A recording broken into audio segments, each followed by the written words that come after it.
wati swanzare mitopio Waoo no na Waoo iyo wategberiwa na Waoo Oghenaluetseyamhe nagewageyere na Waoo iyo wategberiwa na Waoo iswanzare mitopio Waoo no na Waoo iyo wategberiwa ikeni mele torano na maipeti petrolo na Waoo iyo wategberiwa na Waoo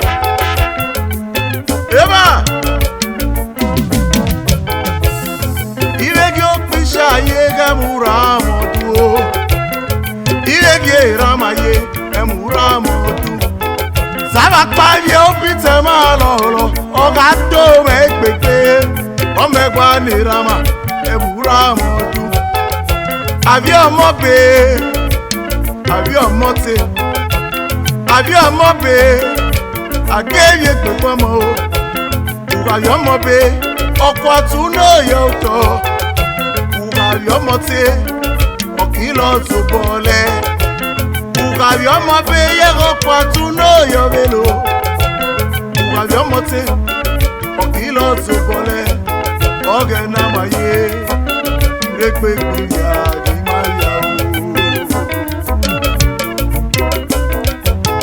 Atogole o Ilokpitiki ogo Enigbagera gi matono Oghenyaga motaka o Atogole Ilokpitiki ogo Enigbagera gi matono Oghenyaga mokoya o Malu na yele o, malu na yele, etaka malu na yele, afema malu na yele. Wagba gwitike, eche ni magemye o. Yo wagba gwitike ye o, eche ni magemye. Magamwe make, mayodure. Magamwe make, mayodure. Onoghenozamwe pe yo maigbe, omoni mariaye. Onoghenozamwe pe yo maigbe, omoni mariaye. Oba pe ohun elo, yego oba pe ohun elo. Ele wa biali o, eto ile getege. Ele wa biali, eto ile getege. Ono gba gbitike, ora go yo rebe.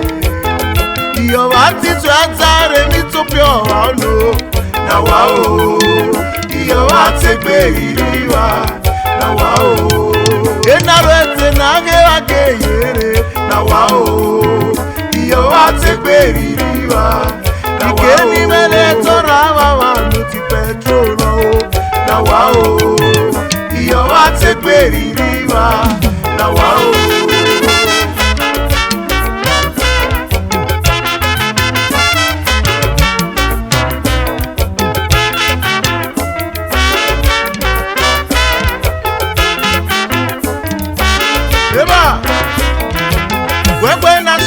Aṣawo na keke ni ma pe aya na pavegeli na eye gitegbe o Wegbe na aṣawo na keke ni ma pe aya na pavegeli na eye gitegbe o Wote chama niye no Bello no buge ena vegeli na eye gitegbe o Obileza sokoro mi kopie ilileza na nabo ena vegeli na eye gitegbe Obileza sokoro still kopie ilileza na nabo ena vegeli na eye gitegbe Malu na yele o malu na yele etaka malu na yele afema malu na yele uri yo pede o ulo poyo ona gbagbu itike ora go yo wekwe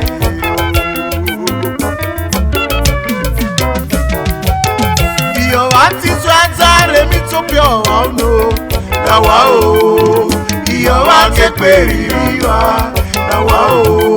Oghenaluetseyamhe na Waoo, iyo watekweririwa na Waoo. Ikhabinagbomhe toralona vaipeti petrolo na Waoo, iyo watekweririwa na Waoo.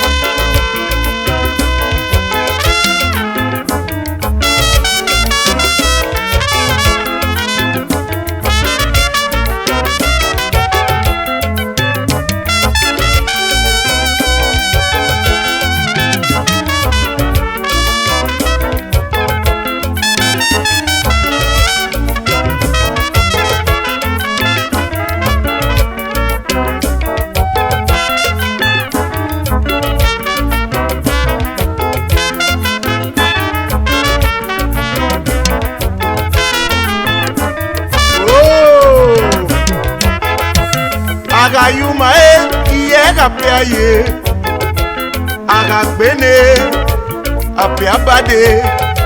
Agayuma iye kapiaye, agagbene umao apiabade.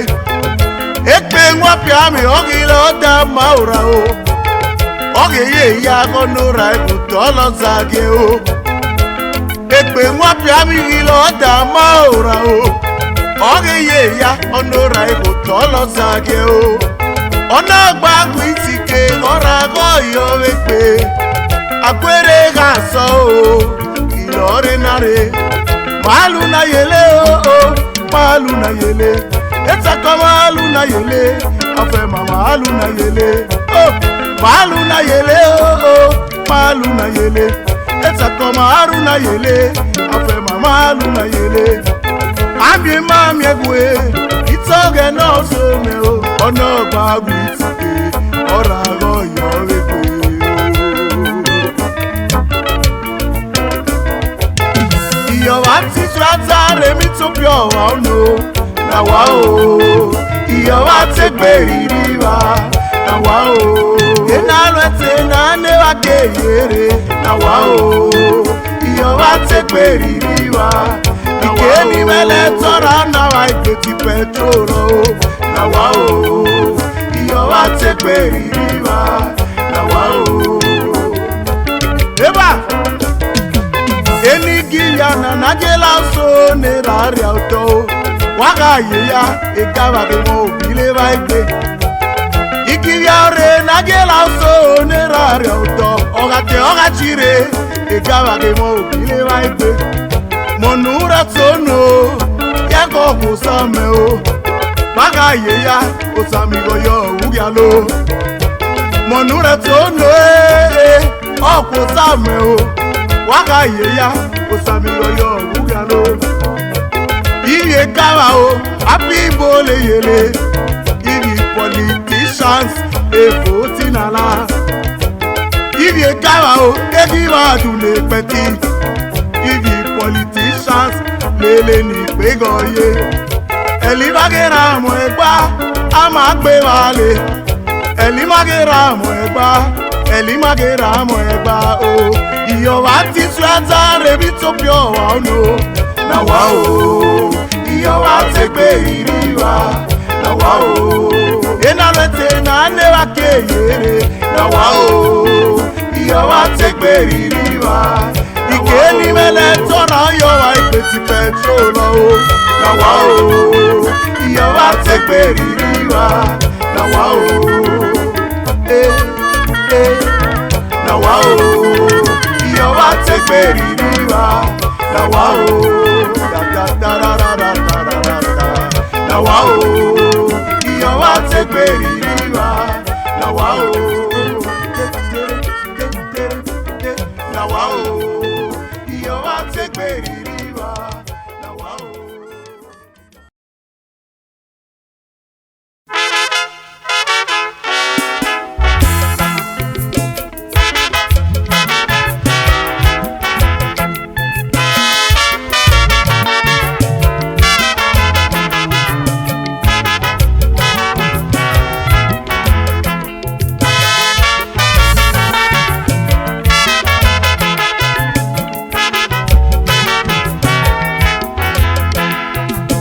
Oghenaluetseyamhe o wagi megege. Oghenaluetseyamhe wagi megege. Oriviagepuyamhe wagi megege. Oregbegbikwejayamhe wagi megege. Oragbonosoamhe wagi megege. Obiamo bigayamhe wagi megege. Orewagekome wagi megege. Orosomyame wagi megege. Orisomiyame wagi megege. Orusotwame wagi megege. Oghenaluetseyamhe wagi megege. Wagi megege. Wagi megege. Ikhabinagbomhe wagi megege. Wagi megege. Wagi megege. Alhamdulillah wagi megege.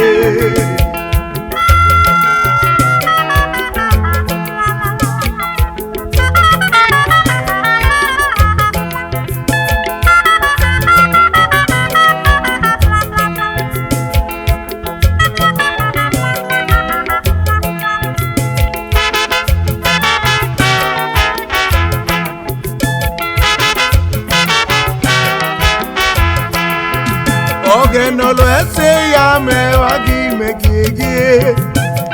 Oghenaluetseyamhe wagi megege. Orosomyame wagi megege. Egbegumegilugele wagi megege. Egbesominoghenorame loregbengume. Oghenaluetseyamhe wagi megege. Wagi megege. Wagi megege. Ikhabinagbomhe wagi megege. Wagi megege. Wagi megege. Alhamdulillah wagi megege.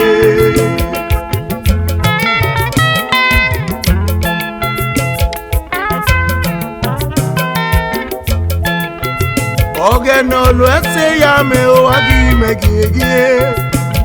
Oghenaluetseyamhe wagi megege.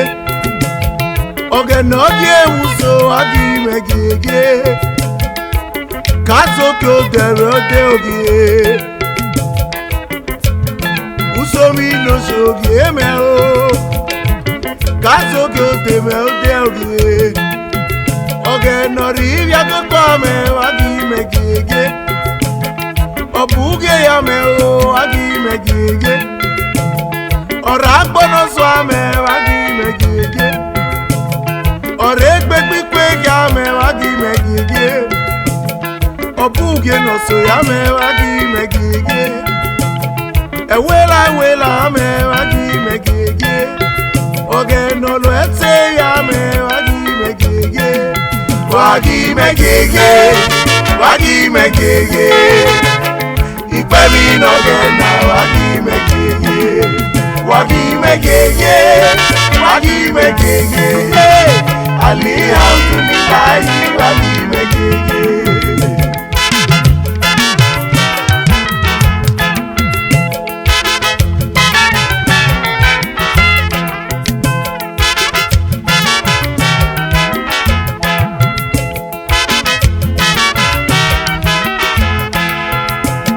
Oghenaluetseyamhe wagi megege.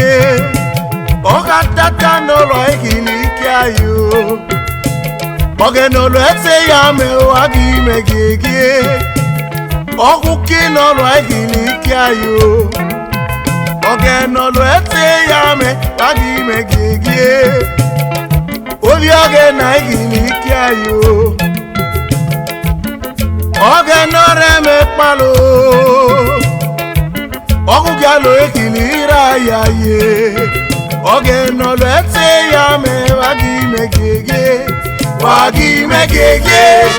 Wagi megege. Ikhabinagbomhe wagi megege. Wagi megege. Wagi megege. Alhamdulillah wagi megege.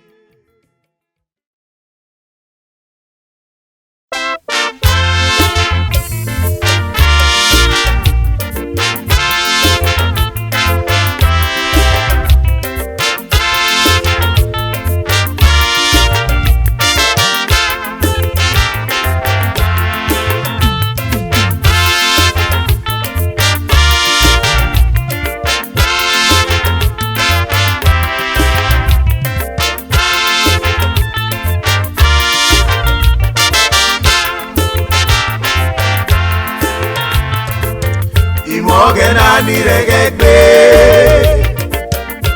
no yogi dekbe loya ono segegbe mumeregepo Imhogena Nirekhegbe Imhogena Nirekhegbe no yogi dekbe loya ono segegbe mumeregepo Imhogena Nirekhegbe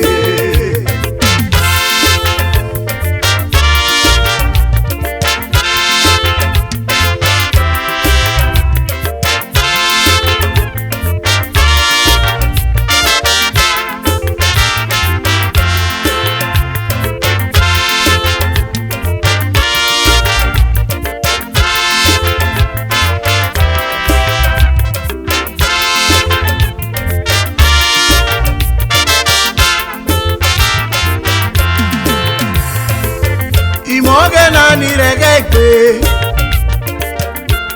no yogi dekbe leche o opoga ngume ginabe ogena o Imhogena Nirekhegbe yegi Imhogena Nirekhegbe no yogo dekbe fifi ngume o opoga ngume ginabe ogena o Imhogena Nirekhegbe Oga ngume ono kirege ogena Oga so me ikpe me ogena o Ene mo ape koko me yo Agbogbome gwe Imhogena Nirekhegbe Ayana mi ebugbe kuwale ono so me wakpo Ega mi ekilo akpa Esu ekpe fomelo Eru no vegi ikpe goge ni ikpe goge ere ame o Imhogena Nirekhegbe Okiakhue yara rere waka keme o Di waka vegi ya topo melo Ema mi ewa kwa repita o konile ye Wewe Imhogena Nirekhegbe Yo wapina kuwa wapuwaru no wekipego Yo wapinu duwa wapuwaru no donetio Akwero nupelo kogome o na bigi ke kala o Wagbome gwe Imhogena Nirekhegbe Oga ngume ono kirege ogena o Oga so me ikpe ikpe Imhogena o Ene mo ape koko me yo Agbogbome gwe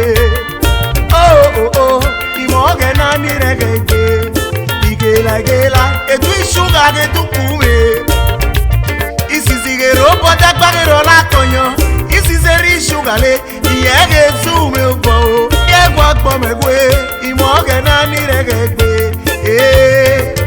Imhogena Nirekhegbe no yogi dekbe loya ono segegbe mumeregepo Imhogena Nirekhegbe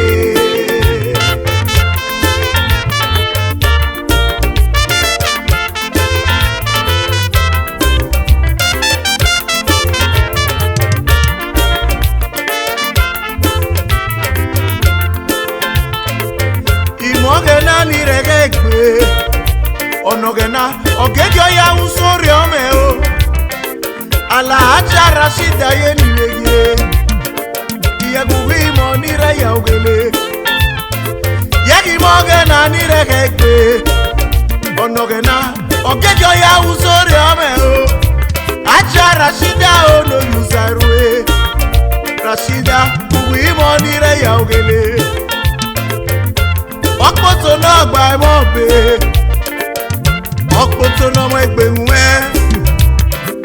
Ona zumi Rashida Excellency Uwi nire ya ogele Haija no sote Ugami opele Otabo gbenogolo Haija Rashida o misisi aya Bello Okpoto no sote Uwi nire ya ogele Rashida ki yegugu iwege Oya yo agi yegugu iwege Mrs. Yaya Bello yegugu iwege Rashida ugu nire ya ogele Ogena ogie usori ome o Rashida yegugu iwege Okpoto no sote ugu nire ya lugele Yaya, we money re ya ogele.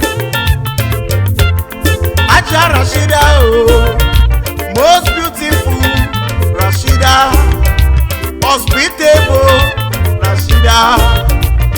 Iye we money re ya ogele. Ever smiling Rashida, iye we bege, okoto no le yele. Mrs. Yaya Bello ye we bege. Rashida, we money re ya ogele. Excellency, First Lady of Kogi State Igwenao.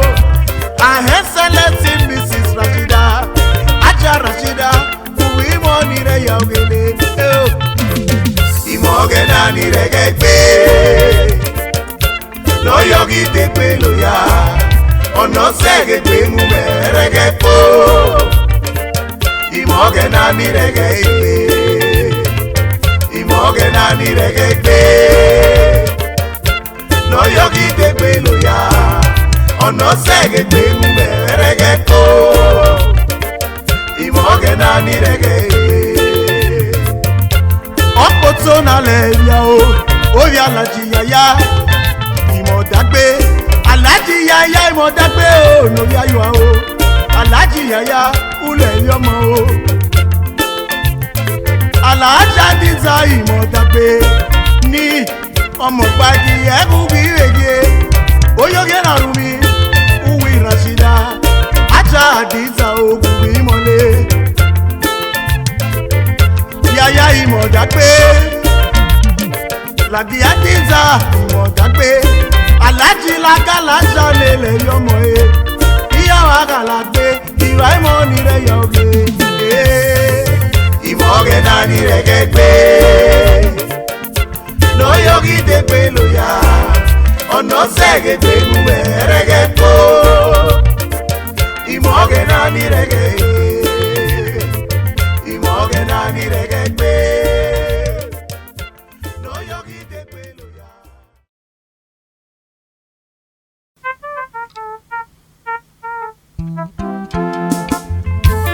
Oluyamha, Oluyamha, emeri bialu ebia Oluyamha. Oluyamha, Oluyamha, emeri bialu ebia Oluyamha. Agara vega gazimare ni baba, agara vega meture ni baba.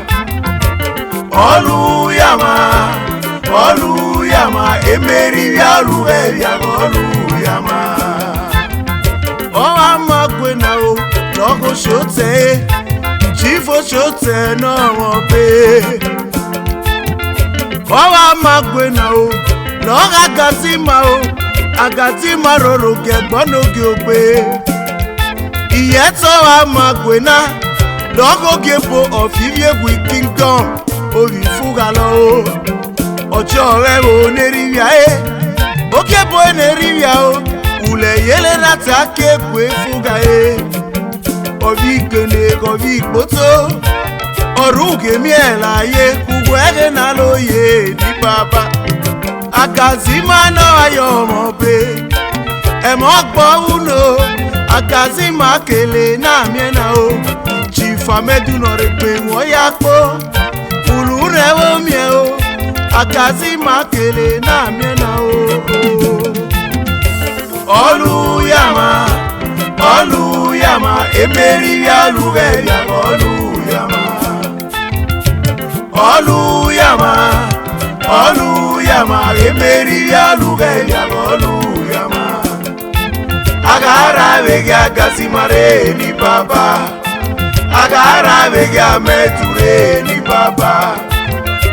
Oluyamha, Oluyamha, emeri bialu ebia Oluyamha.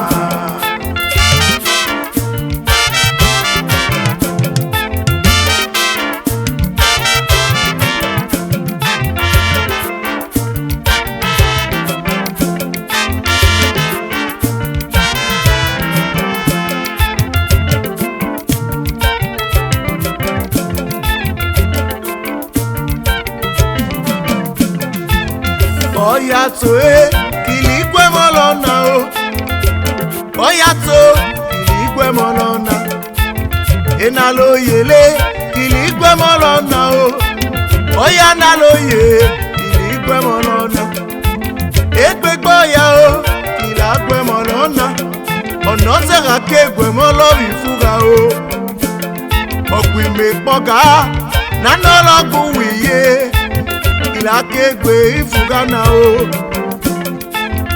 Uzo mofie o Uzo molo ya Era no buge ni ya no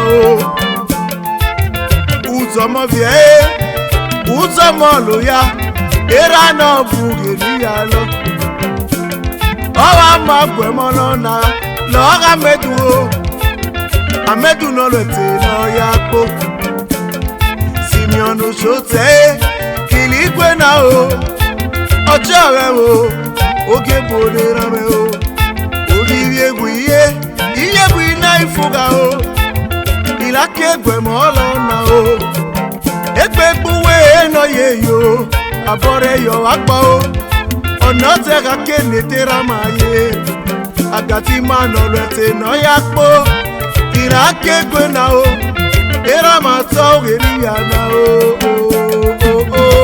Oluyamha Oluyamha Emeri Alugevia Oluyamha Oluyamha Oluyamha Emeri Alugevia Oluyamha Agara vega gasimare ni papa Agara vega meture ni papa Oluyamha Oluyamha Emeri Alugevia Oluyamha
Oluyamha o Oluyamha Emeri Alugevia Oluyamha Amedu o Chief Amedu o Amedu Olugevia ye Enivia ni lovia no ye Ere lo gwera la o Abera lo re yagbo o Enivia no ya nona Ere lo wi baba Abi baba ore yagbo o Abera la ogeregu Egere la la ye Ala moregiye Abera la ogere chagbore Ere la la ye Umaguma ye gevare Josepho Oke ne no maime o Josepho megi ye gagevye o Josepho Oshotse Oke ne no maime o Americana Ye gagevye o Ọmọ sí o ẹ̀mọ́ ìwádìí ẹ̀ka gègé o Mrs. Ogunṣemi ẹ̀mọ́ ìwádìí ìrege ọmọ sí gàgbàrè òde o ọ̀lẹ́rẹ́ wẹ́ẹ́kọ̀ bọ́mí igi Mrs. Obọ́mí igi ẹ̀ka gègé o Mrs. ọ̀lẹ́rẹ́ Obọ́mí igi ẹ̀kú ìrege ọ̀lẹ́rẹ́ igi ẹ̀ka gègé o Elina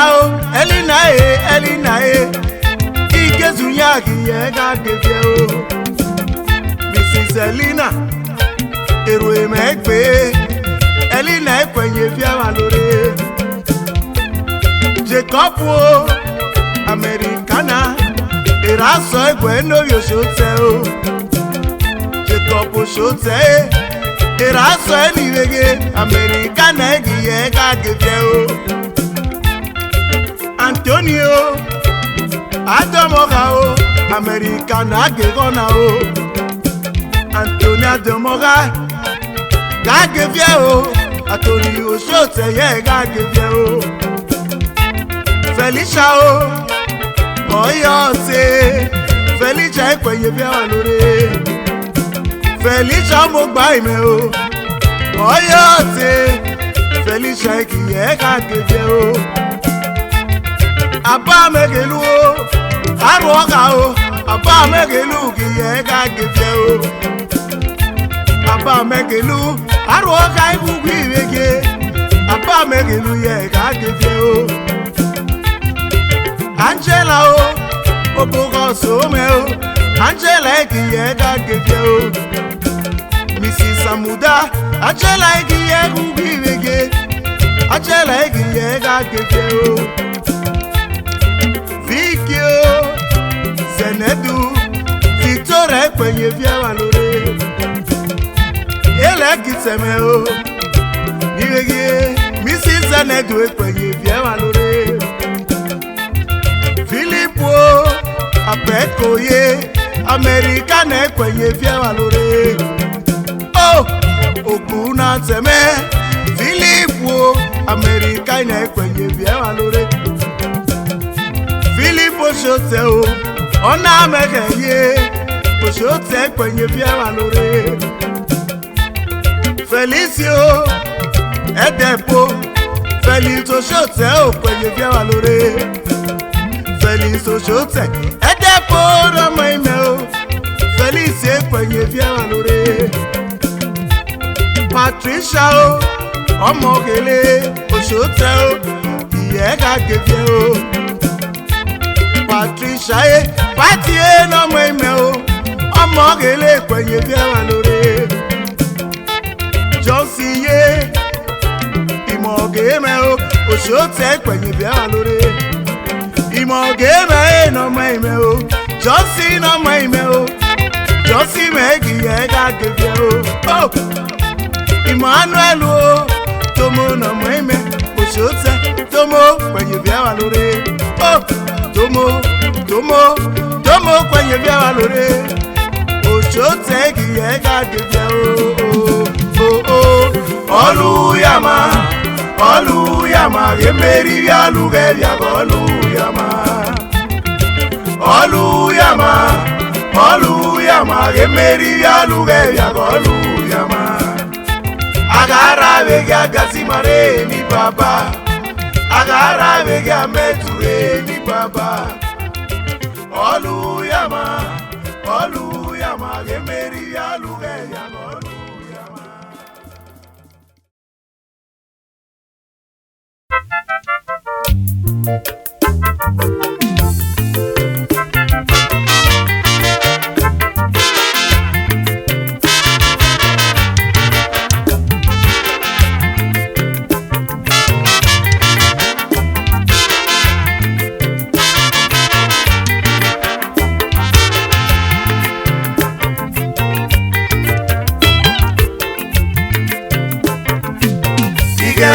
Yo Asegbeye Oghenaluetseyamhe oluso ye kodote o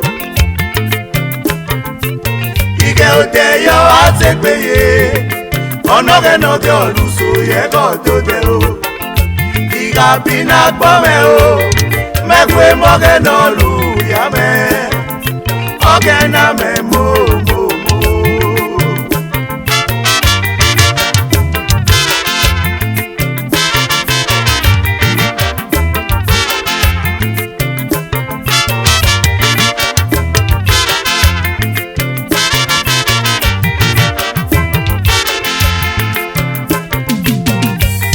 Oghenaluetseyamhe o Oghenaluetseyamhe o Apega mama ne Oghenaluetseyamhe la konyo Oghenaluetseyamhe o Yega wale Oghenaluetseyamhe o no mama ye Oghenaluetseyamhe o Apega mama mo pele Oghenaluetseyamhe la konyo Oghenaluetseyamhe o Gari agbakpololo o oyo agawa keke mokia o adugani yu no maime o okamore no mo keke lo adugani yu Mamudu no yele wa pibo oni megi lo pe Imhogena o Mamudu egungun ego mugele Okamore no mo kekelo Adugani yu Orepe no ya o Orepe ni kivya Orepe ni kisaye Oni mepe mi Imhogena noge Noma lora kwa o Oni mepe mi Imhogena No puge na logya o Oni mepe mi Imhogena Nore loke mi loke aye Gani o Oni mepe mi Imhogena o Gani me go tie lore Con with your nede Iye go nwa me nede o One yawo o Gani no meme o Iye go with your nede Iye go nwa me nede Iye one yawo o Oya bote gona Oya uchi o Gani Awale opele na yogi Gani me o Remo yalo ame o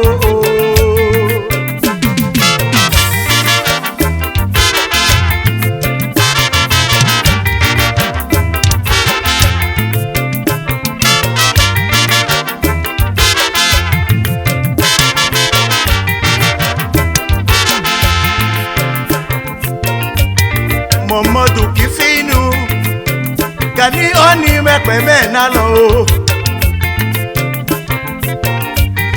Kifinu Mamudu oni yopaye Oni mepe mena lo ye Ogugure lo ya pibo Kifinu titi o Ugalakwe Yenu kakabo ule yele Titi no mweme o Kifinu Mamudu kakabo ule yele Gani no mweme o Oni me yo wolo no kware Okpoto ni logi ye usarwe Gani no mweme Oni me yo wolo no kware Okpoto ni logi yele Jetu o Obi ya telo gona Ama uke ya po o Oni me kilo yelu wolo re ya telo gona aja se na bubo ke ya gbo oni megi lo ye uwo lore aja se na bu Mamudu eni o ma o oni we pe mi yo lo ye kifinu e no mo ime o takigani iyo page na o oya bote iya uchi ge na o Gani iye nure mo ya lo ame o kakabo ule yele Gani ige ode yo azegbe yele onoge noge olusu yego jode o ige ode yo azegbe yele onoge noge olusu yego jode o Ikhabinagbomhe o yegbe Imhogena Oluyamha Oghenaluetseyamhe Mamudu ono ye bi Europe Italy lolo ye Gani no mweme o Gani Mamudu Oya pote Oya uchi o Okele ro koto no sote Katiri zenabu ose Katiri zenabu ye Ote Mamudu Ami Gani no mweme lo Gani me o Oko zenabu Ulogo wegela ni Gani no mweme o Gani o Gani Yegu galakwe o Ige ode yo azegbe yele Onoge noge oluso yego jode o Ige ode yo azegbe yele Onoge noge oluso yego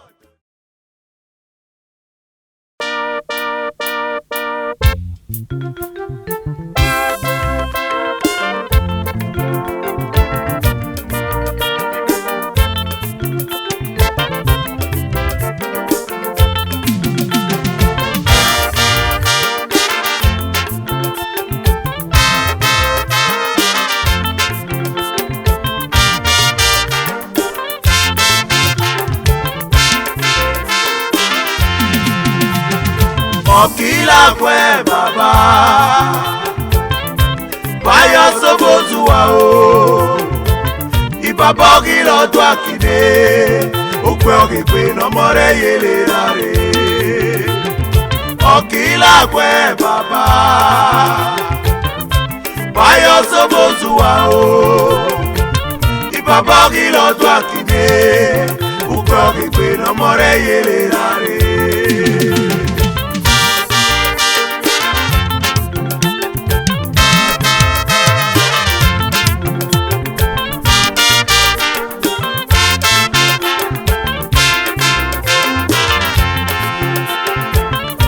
Okilakhue baba o Pius Obozuwa Utakpoju nerama o Sokebiagwe Ukpogegbe no more yele rare baba Uregara rikesi mesi o baba o Odipo niri ayega no me o baba Owugeri yana o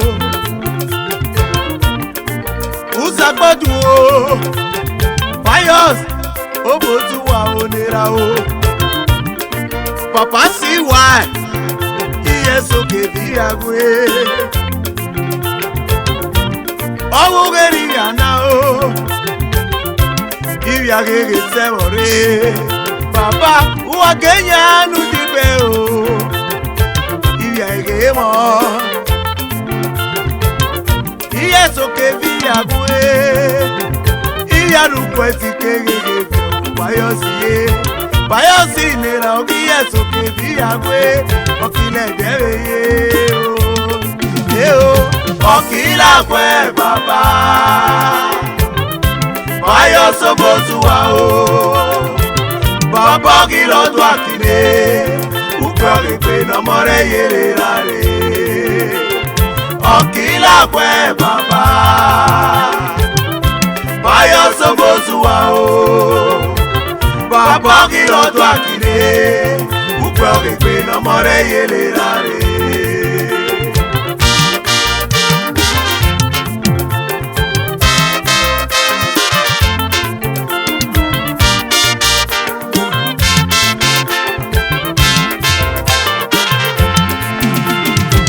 Mrs. Elizabeth ye Mama Rosagi ye kwenye bia lore Agbare ode o Mrs. Elizabeth o Agbogi yoyo o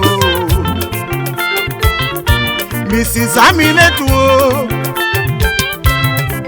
Obozuwa o Mama Pius George Obozuwa agbare ode Agbogi yode o Mrs. Patricia Obozuwa Mama siwa mega agbarude o Mrs. Patricia agbarude o Mama siwa ye o Okilakhue baba Pius Obozuwa o Ulegala rikesi mesi o Odipo niri agobe no ye o Ukpogegbe no more yele rare Ukpogegbe no more yele rare Ye ukpogegbe no more yele rare baba Ukpogegbe no more yele rare Rosa Obozuwa ye o Ukpogegbe no more yele rare Irosa agbare ode ogiye agbogi yode Ukpogegbe no more yele rare George Obozuwa ogugwe gomaime o George o International figure George o Namaime o Cecilia Charles yega gbarode o Namaime Cecilia Charles yerige Remo yalo ame o Cecilia o Josie Ekede no maime o Okilakhue no more yele rare Josie nekede no maime Josie megiye Okilakhue no more yele rare Sonny Obozuwa giye gubiwege Okilakhue no more yele rare Sonny Obozuwa o Sonny Obozuwa o Sonny me o Okilakhue no more yele rare Emike Matthew namo ime o Ukogebe namo re yele rare Emike gagbaro de ogi ye gagbogi yote Ukogebe namo re yele rare Prisiwa Obozuwa o Siwa ime o namo ime o Ukogebe namo re yele rare Uncle Princess Priscilla o Obozuwa o Yesa Ukogebe namo re yele rare Princess Obozuwa gubiwege Gwemisi wa ime nomo ime Ukogebe namo re yele rare Otuma of Cape Town South Africa ogugwe gomo ime Ukogebe namo re yele rare Siwa nomo ime yeri wege giye gagbogi yote Ukogebe namo re yele rare Siwa remo yalo ime o Siwa nomo ime Gwemi George Ukogebe namo re yele rare Omo yeme o Iye na gbe Ukogebe namo re yele rare Iye na gbe gagbare ode Omo ye megi egubi Ukogebe namo re yele rare Kate mama o Kate ogubi wege Ukogebe namo re yele rare Kate mama gagbare ode Iye gagbogi ode Ukogebe namo re yele rare Oh ye Ukogebe namo re yele rare Oh Ukogebe namo re yele rare Siwa Obozuwa o kagbaro de o gemo ibaba nogu ye Ukogebe namo re yele rare Prichoji Obozuwa ye iye kagbaro de Ukogebe namo re yele rare Siwa ime o namo ime o iye kagbaro de o namo ime Ukogebe namo re yele rare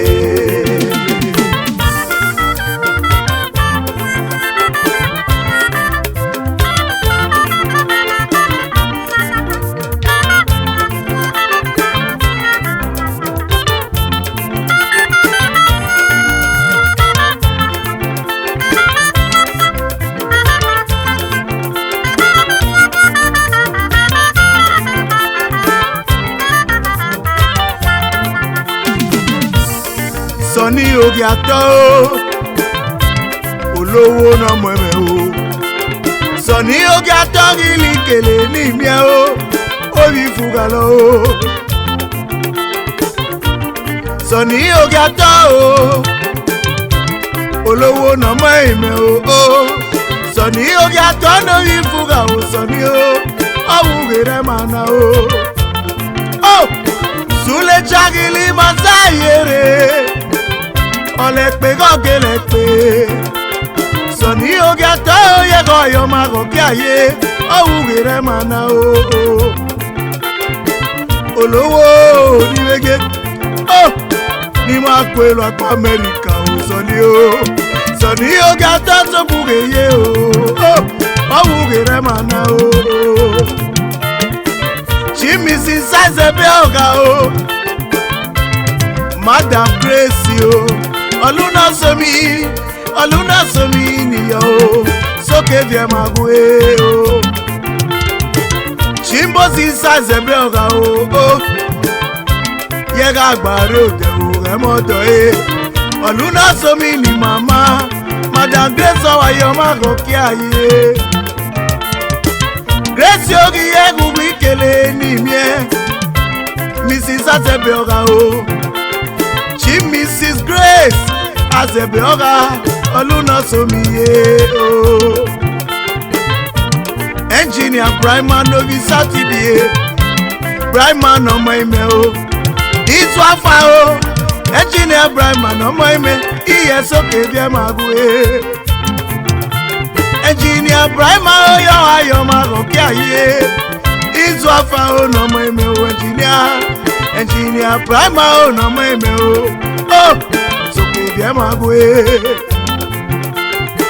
Ogomore ọmọ kekelo Engineer Brian go ke na zolovio mi o All the scholarship ni Yaya engineer ye awugeri biana o Ukogebe namo re yele rare Ukogebe namo re yele rare Engineer Soni gagbare ode o emo ikweke nogu yo omole Ukogebe namo re yele rare Ibi ge o Izu afa o Engineer Brian ọmọ ime Ukogebe namo re yele rare Lemi Okiakhue Alhaji Sediki o Oghenaluetseyamhe no more yele rare Waga barode o Iyana kwa wako Oghenaluetseyamhe no more yele rare Imhogena no moime o Imhogena no moime o Oghenaluetseyamhe no more yele rare Yame o Ima Zoke vie magwe o Oghenaluetseyamhe no more yele rare Iyanu kweti kege vie o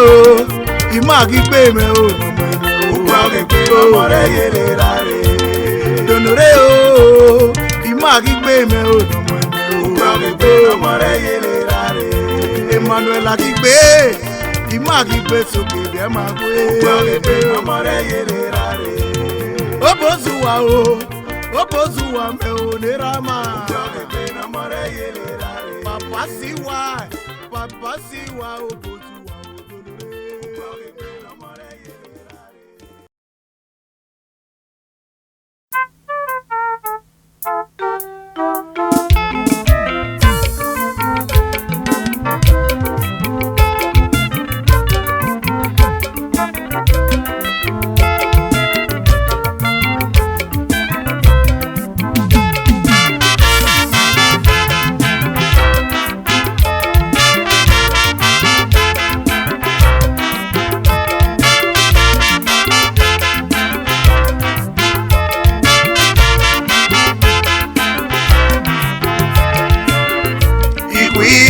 Lemi keni miena o Ikwi lemi neto ayo Mike Okiakhue o Ikwi lemi keni miena o Ikwi lemi neto ayo Mike Okiakhue o Ogodeye no more ye yore Lemi neto iyo me o Okiakhue o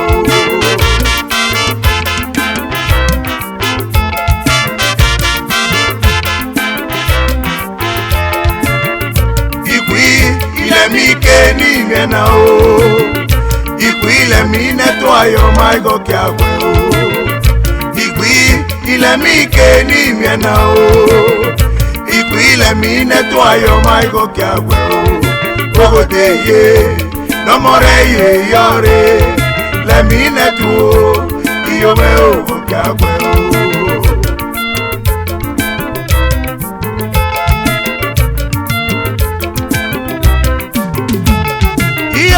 Okiakhue o Okiakhue o Lemi netu o ni o me o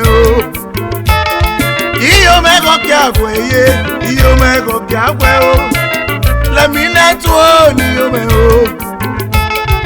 Oghenaluetseyamhe o no more ye yore Lemi netu akele na me o Oleme o ni o me o This is a people o Yome so Oghenaluetseyamhe o Oleme yome Magda Lemi netu Abibu egila kele na miena o Oghenaluetseyamhe o Oghenaluetseyamhe o Ukwili gogevia o Nubia yo Oghenaluetseyamhe Yunusu no meme o Oko minati ega gevia o Mani yome o, yeso kevye magwe Oleme o ni yome o Urivya na toko gaga nule goro mono ya o Iyome te Oghenaluetseyamhe o Ono mwale goyi toki Nora ke wele mama o Uwa Kenya nudibe o Yunusi no meme o Chata da cantati o Imamori lo doa kinego ye Yo akwenye vye walore Oleme ni yome o Madama bibu o ni yome o Lemi natu ye ni wege Oghenaluetseyamhe o Iyome soke vye magwe o Ikwi Lemi keni miena o Ikwi lemi neto ayo Mike Okiakhue o Ikwi lemi keni miena o Ikwi lemi neto ayo Mike Okiakhue o Ogodeye no more ye yore Lemi neto iyo me o Okiakhue o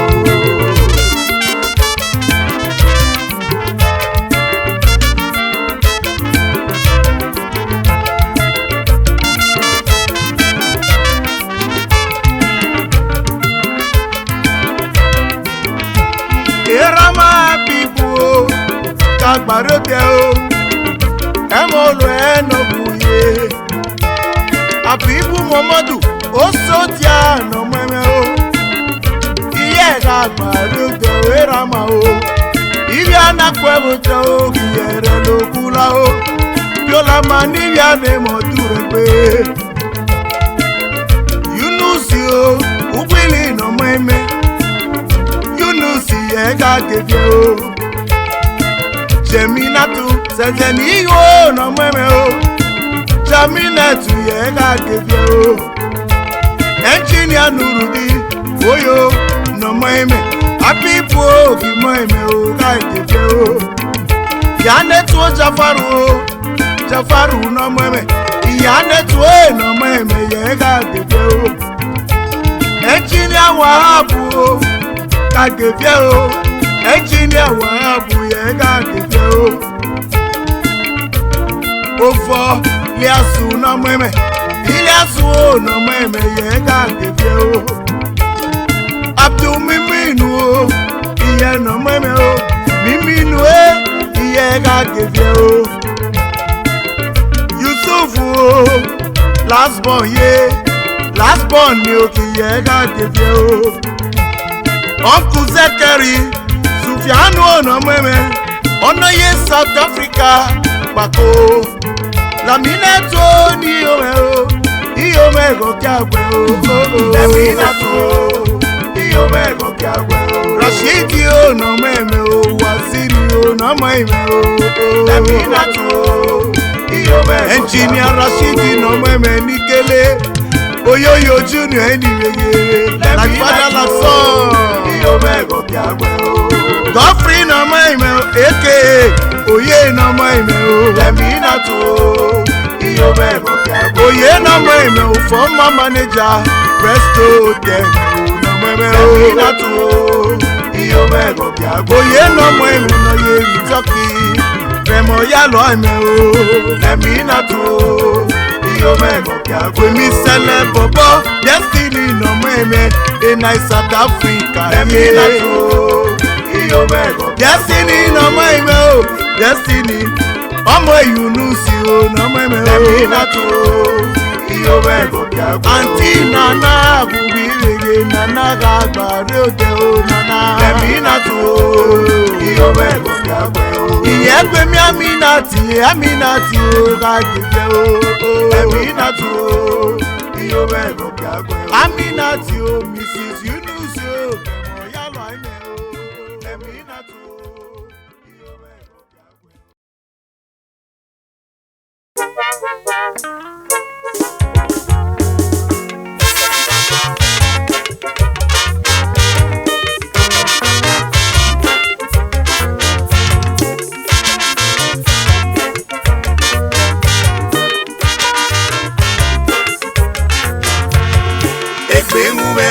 Oghenaluetseyamhe o yebinome o duru akanya Oghena Wasiru ebezegeye Oghena yelere Mamudu o ugeze gbegbodo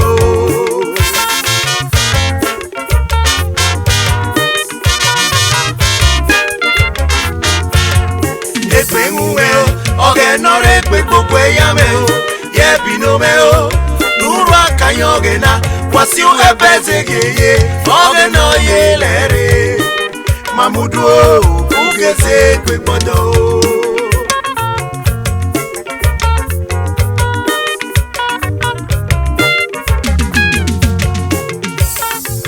Wasiru ebezegeye Wasiru Mamudu o Oyin sati bi ogomore na ye apibo Wasiru me omo imelo Wasiru ebezegeye Wasiru Mamudu o Oyin sati bi ogomore na ye apibo Wasiru me ye omo imelo Ogomore no die lore Wasiru ye okele mo ibe o Zotore de lo moza die lore Onwelo pelo no reke agbo o Wasiru ebezegeme o no meme o Oko Sherifat Imhogena o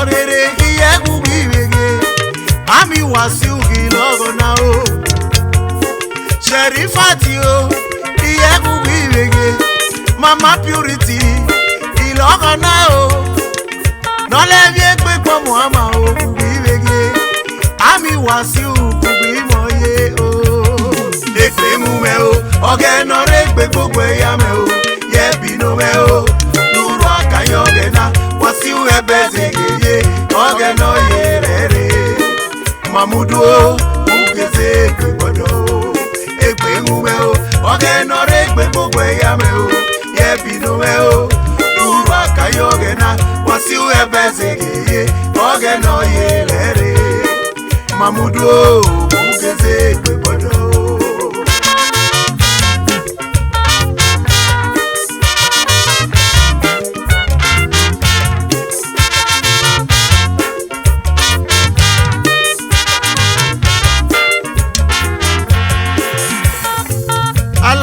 Chief Mamudu o akume o Saliu eri Wasiru lo Alhaji no leye wiwege